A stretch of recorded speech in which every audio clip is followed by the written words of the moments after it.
Ya kwanza ni mshukuru Mwenyezi Mungu tuko salama. Kwa majina naitwa Baraka Aule, kocha wa Ludewa Queens. Kuelekea mchezo wa kesho ufunguzi, tunashukuru mpaka saa hizi hatuna majeruhi yoyote. Tumejiandaa vizuri na morali iko sawa.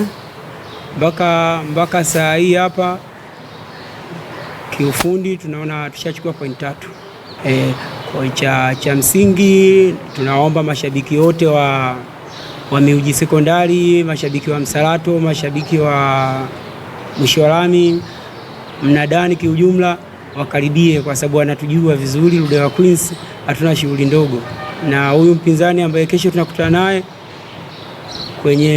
kwenye ratiba yetu, tumeshacheza naye mechi 3, tumecheza mechi 4, tumeshashinda mechi 3 na tumesale mechi 1. Kwa mpaka sasa hatutaki kupoteza hiyo spirit ya ushindi.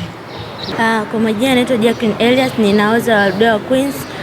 Kwanza nipende kumshukuru Mungu kwa siku ya leo ametuwezesha kufika mahali hapa.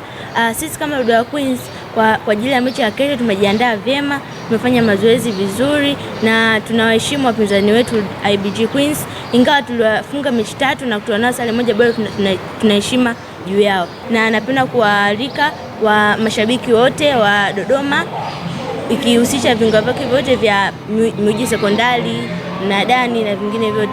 Pia tunasema asante kwa kuwa waliko katika mashindano haya, na sisi tutafanya vizuri kwa mechi ya kesho.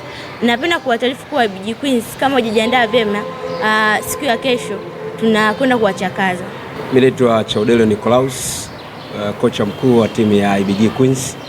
Kwa siku ya kesho tumejiandaa vizuri sana kwenye mechi ya kesho, ufunguzi wa mashindano ya Swaiba Mjenzi, ambapo sisi kama timu yetu tumejiandaa vizuri kuhakikisha kwamba tunaweza kuwakabili vizuri Ludewa Queens ili tuweze kupata matokeo. Kwanza kwa ukubwa, sisi ni wakubwa kama IBG, na kwa sababu sasa tunakutana na Ludewa bado wana watoto ambao bado wengi hawajawa matured sana. Kwa hiyo wakija huwa tunapanga kikosi cha 3 au cha 2. Lakini kwa siku ya kesho hatupangi tena kikosi cha kwanza, hatupangi tena kikosi cha 2 wala cha 3. Ila tunaenda kupanga kikosi chenyewe kabisa. Kwanza kabisa naomba nimshukuru Mwenyezi Mungu kwa kufikisha mahali hapa salama.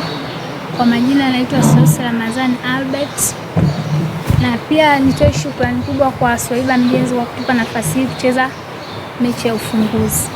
Kuhusu mchezo wa kesho, sisi kama wachezaji wa IBG Dadas tumejipanga vizuri sana, na tunawaahidi watu wote tunaweza tukafanya vizuri